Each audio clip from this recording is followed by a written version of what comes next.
In the middle of a blizzard, she didn't cry out. She didn't fight. Daisy, a mother dog, just lay there on an icy highway, broken, still watching her puppy. And that puppy, Max, ran into the snow to find help, his paws freezing, his whole body shaking, until he reached one man who almost turned away. Almost. Because one small detail brought back a buried memory and turned a stranger into family. If you're new here, consider subscribing. Reaching our first 1,000 subscribers is a special milestone for us, and we'd truly love to have you with us. Snow fell in thick, slanting sheets, turning a Midwestern interstate into a white tunnel of wind and glare. The night had no edges, only the hiss of tires, the blur of guardrails, and cold that crept through fur and metal. Daisy had learned winter the hard way. 6 years on the outskirts of a small Illinois farm town taught her where warmth hid. Under porches, beside laundry vents, behind a diner's back door, when it cracked open and the smell of food spilled out like mercy. She was a golden retriever mix, her honey coat dulled by grime, chest fur and tail matted into damp ropes from snow and mud. Her ears soft triangles tilted forward when she listened, and tonight she listened with all of herself. Max didn't know history. Max was new, 3 or 4 months old, all legs and clumsy paws, baby fur puffed and soaked at the tips. He had Daisy's color, but not her caution. He tasted snow like it was a game, and wagged at the wind as if it couldn't hurt him. He stayed close to Daisy because she was heat, food, and the only rule he trusted. They moved along the shoulder where the ditch was deep and drifted. Daisy kept her body between Max and the lanes, walking with her head low, nose reading the ground for scraps and safe footing. Every few steps she glanced back. Max followed, bumping her hind leg, stopping to paw at frozen grass, then hurrying again when the wind stole her scent for a heartbeat, and panic nipped his belly. The interstate roared beside them. Cars and semis sliced past in long, angry lines, spraying mist and fine ice. Daisy understood speed as a kind of animal fast, blind, and ruthless. She'd seen what it did to deer and raccoons, how the road could turn life into stillness before sunrise. So she counted the rhythm of headlights and timed her steps like prayer. Tonight, the rhythm broke. A distant engine growled louder than the rest, uneven and impatient. Daisy lifted her head. Through the curtain of snow, she saw a pickup, headlights too bright and too high, swaying as if the driver's hands were arguing with the wheel. The truck drifted toward the shoulder, corrected, drifted again, like a body losing balance on ice. Max, curious and foolish, edged forward to sniff the air. His paws slid on the glazed pavement at the lane's edge. Daisy barked once, sharp, urgent. Max startled and turned, and that tiny hesitation stole the last safe second. The pickup hit black ice. Tires screamed, metal groaned. The truck fishtailed, its rear end swinging wide toward the shoulder like a gate slamming shut. Daisy didn't have time for thought and words. She had time for one truth. Max was in the path. She launched. Her shoulder struck Max's small body in a firm shove, more command than violence. Max tumbled into the snowbank, rolling in a burst of powder and surprised yelps. At the same instant, Daisy's paws skidded. She tried to pivot away, but the truck's side clipped her and the world snapped bright with pain. It wasn't a clean hit. It tossed her. then dragged her for a heartbeat before she broke free and slid on her side into the shoulder. Cold air punched her lungs. Her legs kicked, searching for ground that wasn't moving. The truck swerved back into the lane, straightened, and kept going. For a moment, Daisy heard music through sealed windows, a dull thump that didn't belong to this storm.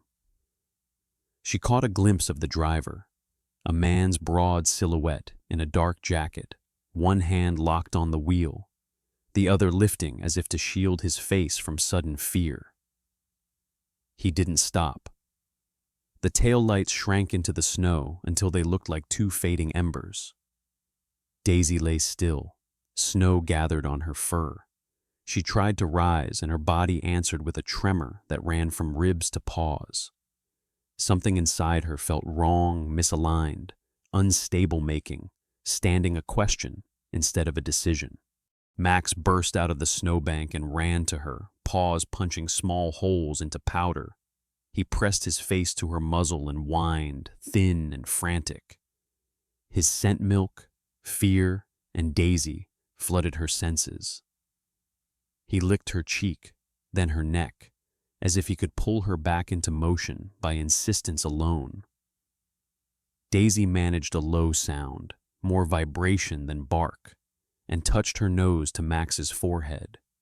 Stay low. Stay alive. Her eyes tracked the lanes, the rushing shapes, the spray of slush that pattered against the guardrail. Cars passed, then more. Headlights swept over them, bleaching the snow, turning the dark stain beside Daisy into a dull shadow. No door opened, no voice called out. Each vehicle carried heat and safety in its belly and stayed sealed against the storm. Daisy's mind kept trying to solve the night like a problem. If she could stand, she could drag herself into the weeds. If she could drag herself, she could curl around Max and make a shelter out of her own body. That was what she had done when Max was born, tucked beneath a collapsed billboard frame, ribs pressed to frozen dirt while snow piled up like silence. She remembered his tiny weight, the squeak before he latched on, stubborn from the first breath. Motherhood had changed her. Fear was still there, but it had learned to move first, toward what she loved. Max tried everything his small mind could invent. He pawed at Daisy's shoulder, gentle at first, then harder. He tugged her ear. He tried to climb onto her back as if it were play, and play could fix anything. When she didn't move, his whines broke into short barks, tiny bursts swallowed by wind. Daisy fought again. Her front legs pushed, her chest lifted a few inches. Pain rolled through her like fire under ice, and she sagged back down, panting, nose pressed into snow that smelled clean and cruel. The cold began to creep deeper, slipping into places where heat used to live, slowing her thoughts. She watched Max circle, frantic, then stop. His head lifted, his ears pricked. Through the storm came a different sound. An engine approaching slower than the others, steady, cautious, with pauses like careful footsteps. Two headlights lower and dimmer appeared far down the road and grew brighter, cutting a pale path through falling snow. Max looked from the lights to Daisy and back again. His whole body trembled, torn between fear of the lanes and the need that filled his chest until it hurt. Daisy gathered what strength she had left and nudged him once, deliberate, toward the darkness beyond the shoulder. Go. Max hesitated. He took one step away, then another, eyes locked on Daisy as if leaving her was betrayal. The headlights drew closer. The engine's hum sharpened. Daisy's heart hammered in uneven beats, not only from pain, but from the terror of what those lights might mean. Max turned and ran along the shoulder into the blowing snow, toward the faint outline of shelter somewhere beyond the guardrail, just as the approaching beams washed over Daisy's body and the night held its breath.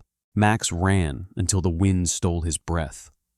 Snow swept across the interstate in hard, sideways curtains, erasing the shoulder and the horizon. Headlights passed like pale ghosts, and the cold pressed into his wet fur as if it wanted to pin him down. He was 3, maybe 4 months old, too young for this night.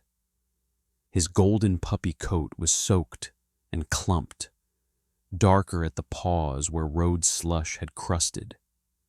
Every few steps he shook, but he kept moving because stopping meant turning back to what he could not fix. The storm swallowed scent and sound, yet Max hunted for anything human: gasoline, coffee, warm cloth, food. He stayed on the edge of the lanes, paws slipping on ice, catching himself with splayed toes as engines roared past like blind animals. Ahead, an amber blink pulsed through the white. Not a moving headlight, something stationary, repeating.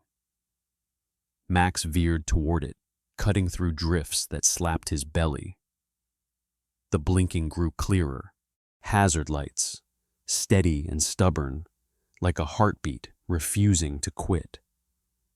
A sedan sat half sideways near an exit ramp, its front bumper buried in a snowbank. Beside it stood a man in a thick parka, shoulders hunched, boots planted wide for balance. He was about 45, broad through the chest, built like someone who once hauled heavy loads and never quite lost the shape. Dark hair showed gray at the temples under a knit beanie. Rough stubble shaded his jaw. His cheeks were raw from wind. His eyes were sharp but tired, wary the way people get after too many winters. Jack Miller held a phone to his ear and spoke with clipped impatience. One gloved hand kept gesturing at the stuck car as if the person on the other end could see it. "Exit 61, he said, voice tight. "Near the grain elevator. I'm fine. I just need a tow." Max barked. It came out thin and ragged, swallowed by the storm. Jack turned fast, annoyance rising like a shield. "Seriously?" Jack muttered. His gaze flicked over the puppy filthy, shaking, alone. The first emotion in his face was irritation. The kind that appears when life adds one more problem to an already bad night. He pointed toward the dark beyond the guardrail. "Go on. Get off the road. I can't help you." Max didn't go.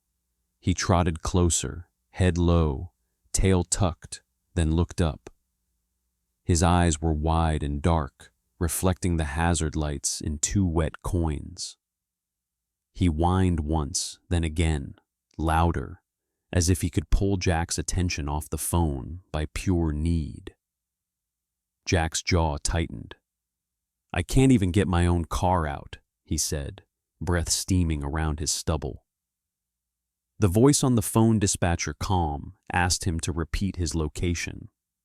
Jack repeated it, more sharply than he meant to, because the cold made every delay feel personal. Max sprang up and caught the fabric of Jack's pant leg with gentle teeth, not biting, just gripping. Then he darted a few steps down the shoulder and stopped, turning back hard, whole body angled like an arrow. He barked again. The sound was small, but it refused to be ignored. Jack froze. The puppy ran back, circled Jack's boots, and whined, urgent. Max didn't beg for food. He didn't try to climb into warmth. He begged for movement. He begged Jack to follow. "Hey," Jack said, voice lower now. He crouched part way, careful, close enough to see without getting too close to be bitten. Snow clung to the fur around Max's muzzle. Ice beaded on his whiskers. There were faint scratches through grime on his face where he'd shoved through crusted drifts. His ears were pinned back in fear, but he held Jack's gaze like his life depended on it. Behind Jack, the sedan's hazards kept blinking. The dispatcher's voice returned, practical. "Sir, for your safety, please stay with your vehicle. Crews are delayed in this weather." Jack looked at the car, his warm metal box of safety, then at the empty shoulder disappearing into white. He looked back at Max's eyes. In them was not mischief, not hunger, not a stray's opportunistic hope. It was raw panic, focused, as if something was happening right now and every second mattered. A memory flashed. His son Ethan, once, coming home late in a winter squall, cheeks red, eyes glassy, and Jack's hands shaking after the door finally closed. That fear had never fully left him. It lived under his temper, under his impatience, waiting for moments like this. Jack lowered the phone. His breath came out long and bitter. The irritation in his face cracked, and underneath it, something heavier settled. Responsibility, reluctant but real. He nodded once, as if agreeing to a choice he'd already made. "All right," he said softly, meeting Max's gaze. "Show me." Jack followed the puppy into the storm, as if stepping into another world. The shoulder narrowed, the guardrail vanished and returned, and the wind shoved at his chest like a hand that didn't want him to pass. Max ran ahead in short bursts, then stopped to look back, his small body trembling, his paws punching through powder and skittering on ice. Jack kept the phone line open in his pocket. The dispatcher's voice leaked faintly through fabric, asking questions he couldn't answer while he walked. He held a flashlight low, sweeping the beam across the ground to find traction. His boots crunched through crusted drifts, then slid on glazed asphalt. Headlights flared behind the curtain of snow, and he felt the highway's danger at his back, fast, blind, indifferent. Max veered toward a darker shape on the shoulder. At first, Jack thought it was a mound left by plows. Then the flashlight caught fur gold dulled by dirt, clumped with wet flakes. A large dog lay on her side, near the lane, body curved protectively, as if still trying to shield something. Blood had melted the snow beneath her, into a dark stain. Jack's stomach dropped. "Oh, God," he whispered. Max rushed to her muzzle, whining, pressing his face against hers. The mother dog's eyes were half open, glassy with pain, but still tracking. She tried to lift her head and failed, breathing in short, shallow pulls. Jack crouched, careful not to slip, and reached out with a gloved hand. Her fur was soaked and cold, but there was warmth under it, faint, fragile. He pulled off his parka and draped it across her shoulders, tucking it around her like a blanket. The dog flinched at the touch, then stilled. "Hey," Jack murmured, voice softer than he meant. "I'm here."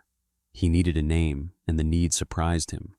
He looked for a collar and found only a strip of cloth knotted around her neck, the kind of makeshift tie someone uses when they don't have the right thing, but refuse to leave an animal bare.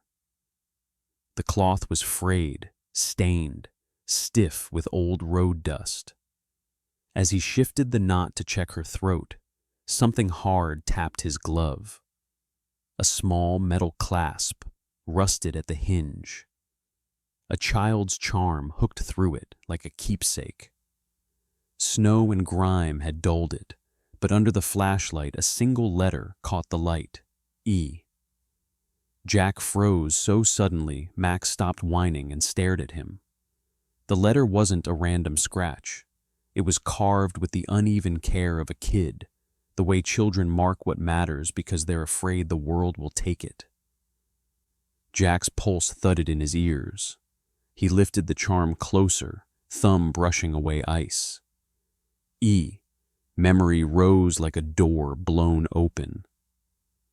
3 winters ago, maybe 4, he had been the man searching through a storm, shouting a name the wind kept swallowing.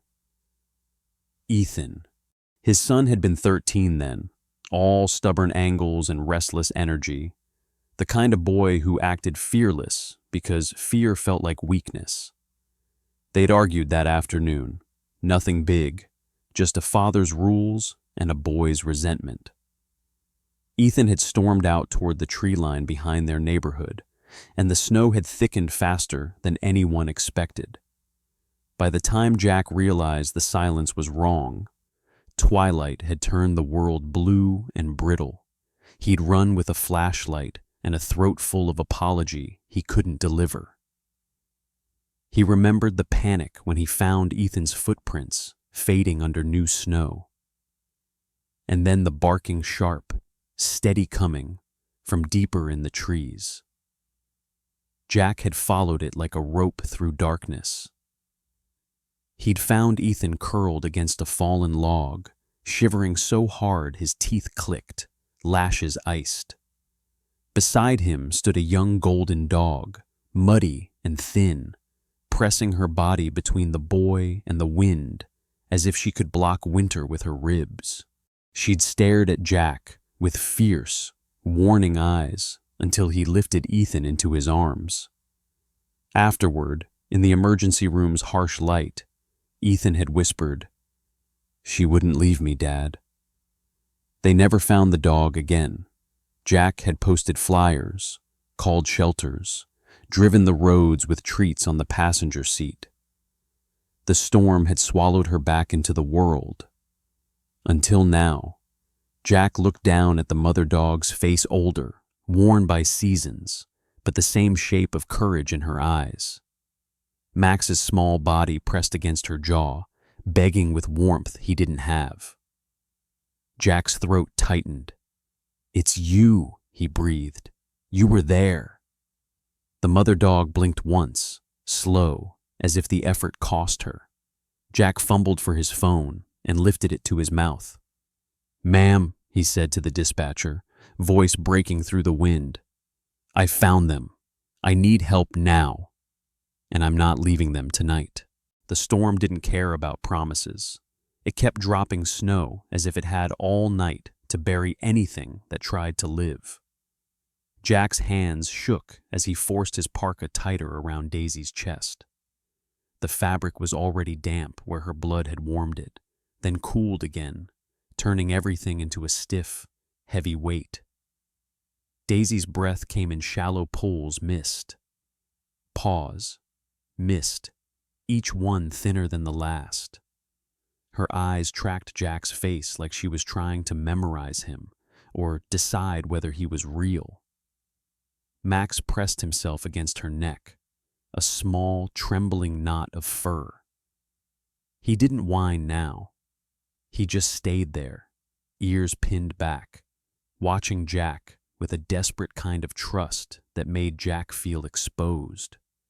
Jack swallowed hard and looked up at the highway. The lanes were a moving blur of light and shadow.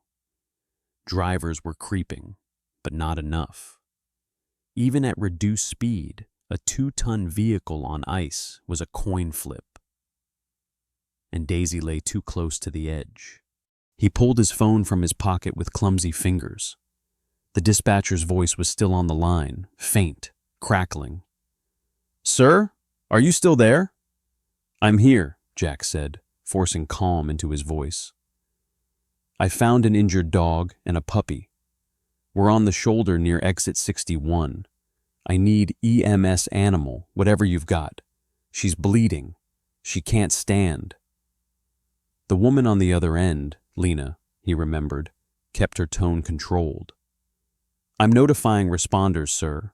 But you need to move to a safe location if you can. Visibility is low.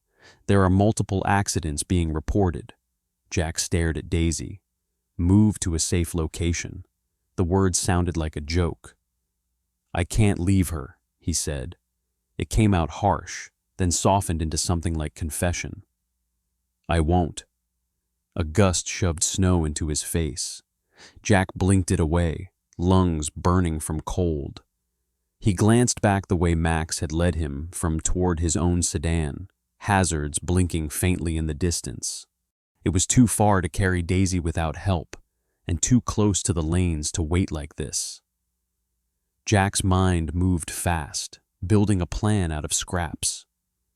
He stood, legs protesting, and looked at Max. "Stay," he told the puppy. His voice was low and firm, the way he'd spoken to Ethan when his son was younger and listening meant safety. Max didn't move anyway. He was fused to Daisy by fear and love. Jack jogged back along the shoulder, flashlight beam bouncing. The wind fought him, grabbing at his coat and throwing snow into his eyes. He nearly slipped twice, catching himself on the guardrail.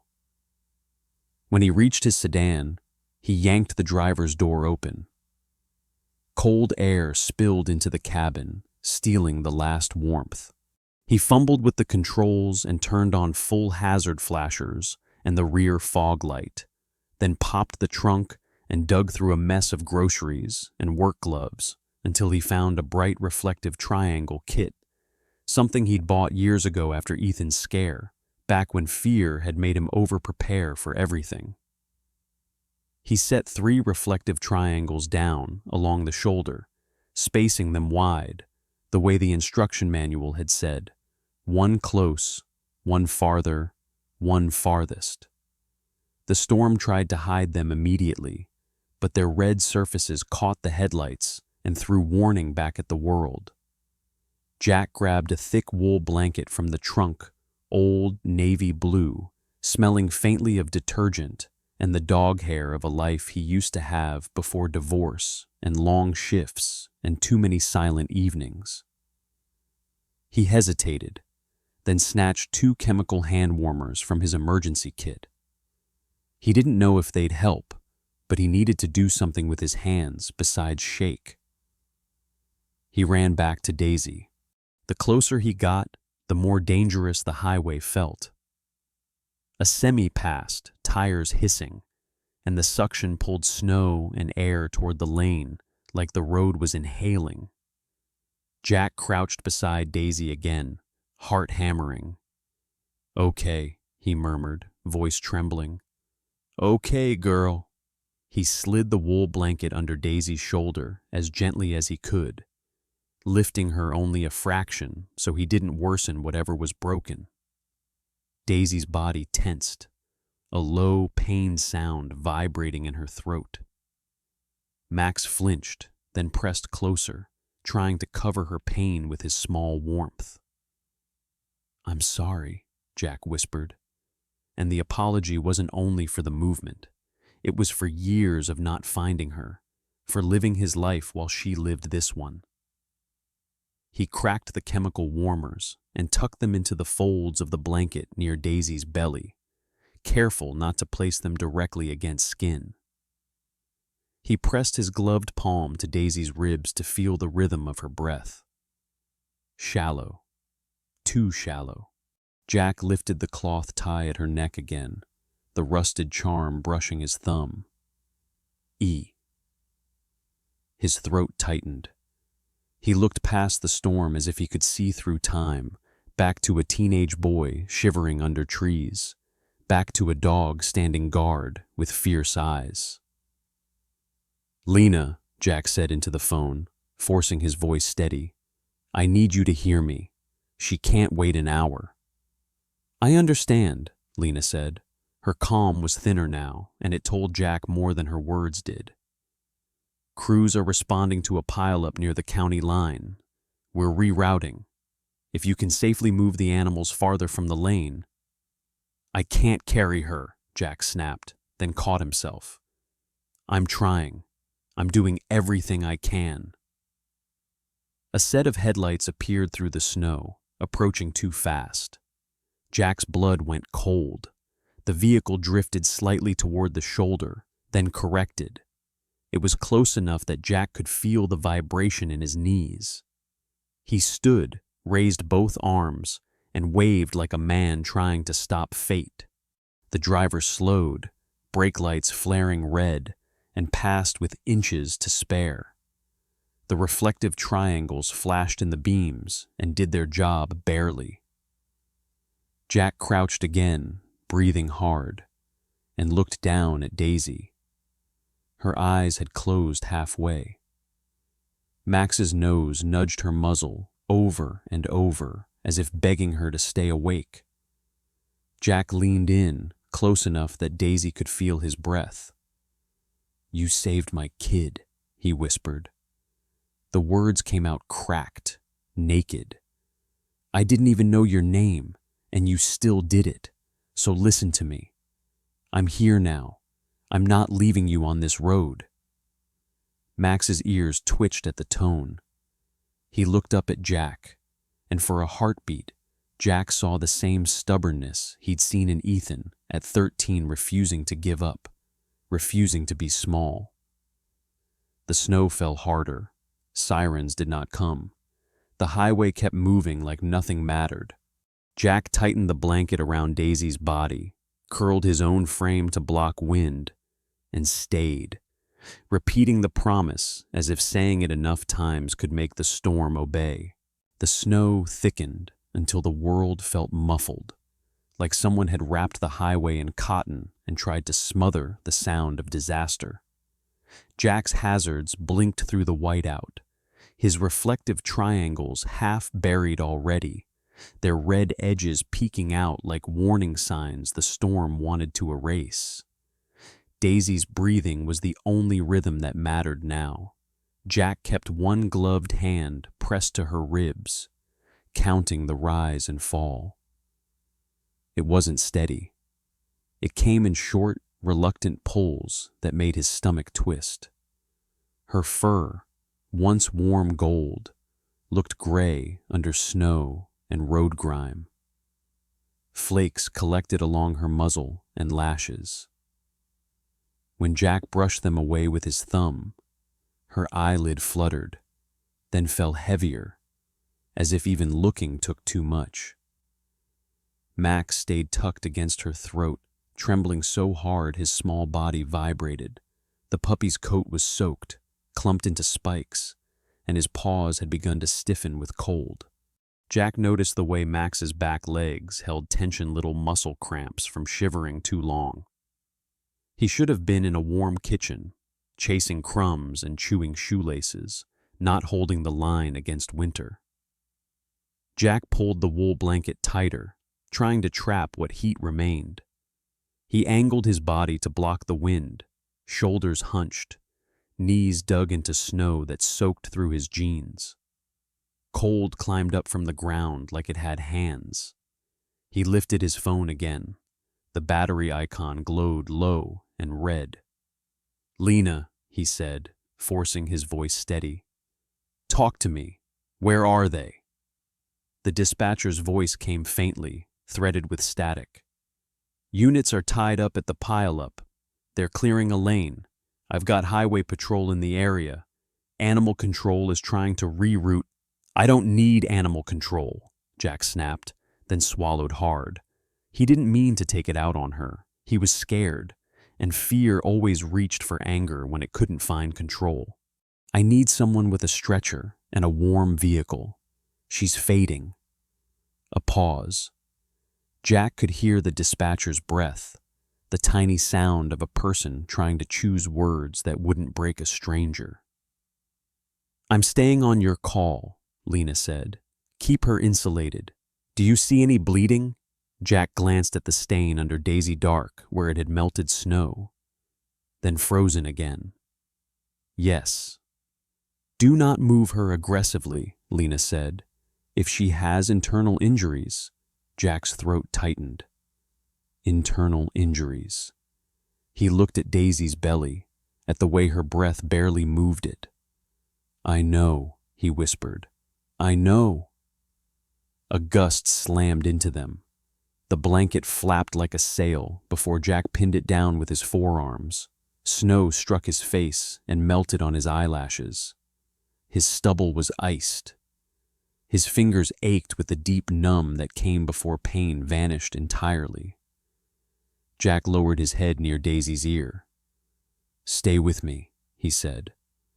The words weren't a command, they were a plea. "Just stay." Max lifted his head and let out a bark that cracked in his throat, raw and hoarse. He barked again, louder, toward the lane, toward the emptiness beyond the shoulder, as if he could summon help by sound alone. Then Jack heard it, the low roar of a heavy engine pushing through the storm. He looked up. Through the snow, a set of headlights burned brighter and higher than the rest. A semi-truck. It was moving too fast for this visibility, its lights wavering in and out as the wind whipped snow across the windshield. The sound grew, a deep vibration in Jack's bones. The semi drifted. Not much. Just a fraction of a lane. But on ice, fractions were the difference between passing and slaughter. Jack's blood ran cold. He stood without thinking, nearly losing his footing as his boots slid. He waved both arms and flashed his flashlight in a frantic arc. The reflective triangles caught the light and flared, red warnings screaming into the storm. The semi's brake lights flashed. The truck slowed, but not enough. Its trailer fishtailed slightly, a huge shadow swinging wide. Jack saw the angle saw, the shoulder-narrowing saw, exactly where it would go if the driver lost it. Max barked once high, terrified. Jack lunged forward into the shoulder, closer to the lane than he'd meant to be, waving harder, yelling words the wind tore apart. The semi's horn blasted, a long, angry groan that shook the air. The driver corrected at the last second, the trailer swinging back, missing Jack by a few feet. The gust from the truck hit like a punch. It tore at Jack's coat and threw snow into his face. Jack staggered, knees buckling, and for a breath he thought he'd go down under the wheels anyway. Then it was past. The sound receded, swallowed by the storm. Jack stumbled back to Daisy on trembling legs and dropped to his knees so hard, snow splashed up his shins. His heart pounded like it wanted out of his chest. He pressed both hands to Daisy's body, as if he could anchor her to the world. Max had burrowed under the blanket, nose shoved against Daisy's muzzle. The puppy's bark turned into a broken whine. Daisy's eyes were half-lidded. Her breath came, then didn't. Jack froze. The moment stretched. His mind screamed at his body to do something, but his hands were numb and his thoughts were scattered like snow. "Daisy," he whispered. He didn't know when he'd started calling her by name, but it fit now like truth. "Hey. Hey, girl." He leaned close, putting his ear near her mouth, searching for the faintest exhale. Nothing. Panic surged up his throat, hot against the cold. Then a whisper of air, so thin it barely disturbed the snow on her whiskers. Jack exhaled shakily, tears burning in eyes the wind had already stripped raw. He tightened the blanket again and pushed the chemical warmers deeper into the folds. He used his own body as a shield, curling around Daisy and Max, hunching like a wall against the storm. "I'm right here," he said, voice breaking. "You don't get to leave tonight, not after what you gave us." Max lifted his head, eyes glossy, and barked again, one small sound swallowed by wind, but stubborn as faith. Daisy's breath came slower now, slipping away between seconds. Snow fell on her fur like a cold towel, and Jack kept brushing it off, again and again, refusing to let winter claim her quietly. The sirens arrived, as if the storm had finally decided to loosen its grip. At first, Jack thought he was imagining them, another sound buried beneath wind and engines. Then, red and blue light flickered against the snow, strobing through the whiteout in quick, urgent pulses. The glow hit Jack's reflective triangles and flared brighter, turning the shoulder into a narrow stage of danger and hope. "Jack," Lena's voice crackled from his phone, sharper now. "I have units approaching. Stay visible." Jack couldn't answer. His mouth was too dry, his throat too tight. He lifted his arm anyway, waving his flashlight in a weak arc, the beam shaking with exhaustion. A state trooper SUV pulled in first, tires crunching, tires biting carefully. The trooper who stepped out was a tall black man in his late 30s, built lean and athletic under his uniform coat. His name tag read, Harris. His face was calm but focused, the kind of calm trained by years of arriving at chaos and refusing to let it infect his hands. A trimmed beard edged his jaw. Snow clung to his eyebrows as he scanned the scene. "Sir," Trooper Harris called, voice firm, "step back from the lane." "I can't," Jack rasped. She's right here." Harris followed the beam of Jack's flashlight and saw Daisy under the blanket, Max pressed against her muzzle. His expression tightened for a second sympathy, maybe, or the recognition of something fragile in the middle of asphalt. "Okay," Harris said, lowering his tone. "We're going to get her moved safely." Another vehicle slid in behind the trooper, an animal rescue van with a county logo on the side. The side door opened, and a woman jumped down into the snow with a medical bag slung over her shoulder. She was in her early 40s, pale skin flushed pink from the cold, hair pulled into a tight auburn bun beneath a knit cap. Her name, stitched onto her jacket, read DRKATEHOLLAND.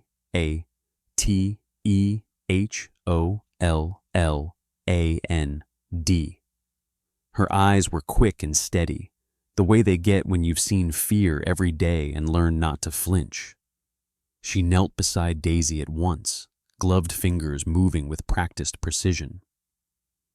"Hi, sweetheart," she murmured, not to Jack, but to the dog. She slid 2 fingers beneath Daisy's jaw, feeling for pulse. She lifted the blanket edge and checked breathing, eyes narrowing. "Hypothermia is setting in," Dr. Holland said, voice clipped, "and she's in shock. We need to warm her, stabilize, and transport now." Max growled, small and uncertain when the doctor's hands moved closer. It wasn't aggression, it was panic.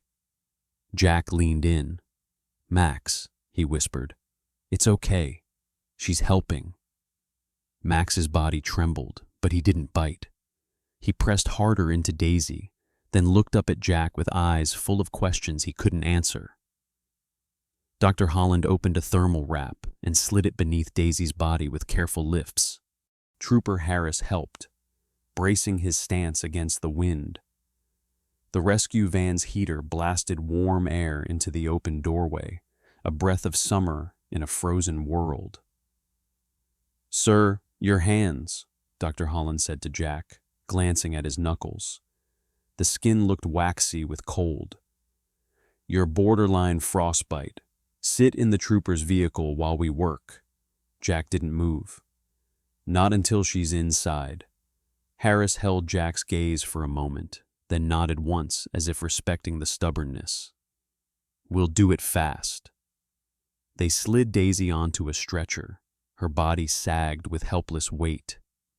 Jack flinched when she made a faint sound, almost nothing, like air escaping. Max tried to climb onto the stretcher with her. Dr. Holland caught him gently, scooping the puppy into her arms. Max wriggled, whined, and then went still when her hand warmed his chest through his dirty fur. "It's okay, little man," she said softly. "You're coming too." Jack's breath broke. He followed them into the van, blinking against sudden warmth and bright interior lights. Daisy lay on the stretcher under the thermal wrap, oxygen mask fitted over her muzzle. A small monitor beeped with a rhythm that sounded like a promise. Dr. Holland worked fast eye full line, warming packs, checking gums and pupils. "Possible internal bleeding," she said, mostly to herself. "We're going straight to my clinic. Surgery team is on call." Jack sank onto the bench seat, shaking now that adrenaline had loosened its grip. He stared at Daisy's face and saw the younger dog from years ago in the shape of her brow, the stubborn set of her eyes even as they fluttered. "You came back," he whispered, unable to stop himself. "And I almost lost you twice." The clinic was only 15 minutes away, but the minutes stretched. When they arrived, the parking lot was a blur of snow and fluorescent light. Inside, the air smelled of disinfectant and wet fur. A tech rushed forward, young, freckled, hair chopped short, eyes wide with urgency.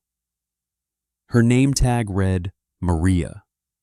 She moved like someone new but determined, careful hands trying to be brave. Dr. Holland gave crisp instructions. "Heat blankets, prep OR, call radiology." Maria nodded rapidly. "Yes, doctor." They wheeled Daisy down the hallway. Max, wrapped in a towel, trembled in Jack's arms now. The puppy's eyes tracked Daisy until the doors swung shut and the world separated into before and after. Jack stood in the waiting area, soaked and shaking, watching snow spin outside the glass like the night refusing to end. A clock ticked too loudly. He finally looked down at the frayed cloth tie and the rusted charm Dr. Holland had handed him in a sealed bag. His phone buzzed with one bar of signal. He stared at the contact name he hadn't wanted to dial at this hour, then pressed it anyway. Ethan answered on the second ring, voice thick with sleep. "Dad?" Jack swallowed. "Ethan, I need you to come with me. Now." Silence. Then Ethan's tone sharpened. "What happened? Are you okay?" "I'm fine," Jack lied. His voice trembled anyway. "But do you remember that storm? When you got lost in the trees?" A pause, longer this time. "Yeah," Ethan said quietly. "I remember." "I found her," Jack whispered. "The dog." Ethan arrived an hour later in a puffy winter coat, hair dark and tousled, cheeks flushed from the cold. 17 now, taller than Jack remembered, shoulders still narrow but growing into strength. His eyes were Jack's eyes, same shape, same intensity, but softer, like he carried empathy where Jack carried worry. When Ethan saw Max, he knelt immediately, careful and gentle. "Hey, buddy," he murmured, letting the puppy sniff his fingers. Max leaned in, exhausted, and for the first time all night stopped trembling. Dr. Holland emerged from the double doors just before dawn. Her auburn bun had loosened, a few strands stuck to her forehead. Her face was tired, but the set of her mouth had changed, less urgency, more relief. "She made it through surgery," Dr. Holland said. Jack's knees nearly gave. Ethan grabbed his father's elbow, steadying him. "We repaired what we could," Dr. Holland continued. She's tough, but the next 24 hours matter. No promises beyond that yet. Jack nodded, tears burning hot against winter-dried eyes. Can I see her? Dr. Holland hesitated, then gestured. Quietly. They entered a recovery room where Daisy lay under warm blankets, IV line taped to her leg. Her fur had been cleaned in patches, revealing the golden color beneath the grime. She looked smaller without snow and darkness around her, but her chest rose in steady, fragile rhythm. Ethan stepped closer, eyes shining. Jack held the sealed bag with the cloth tie and charm, then opened it carefully. He showed Ethan the letter. Ethan's breath caught.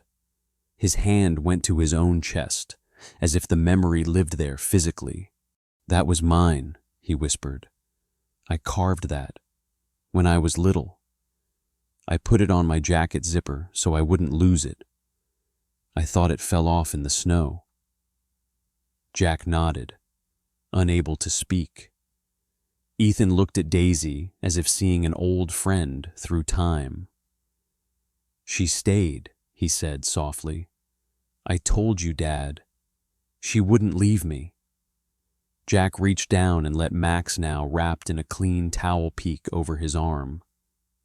The puppy stared at Daisy, then released a small sound, half whine, half sigh, and rested his chin as if his body finally believed the night was over. Weeks later, the storm would be only a story people told. The interstate would be black again instead of white.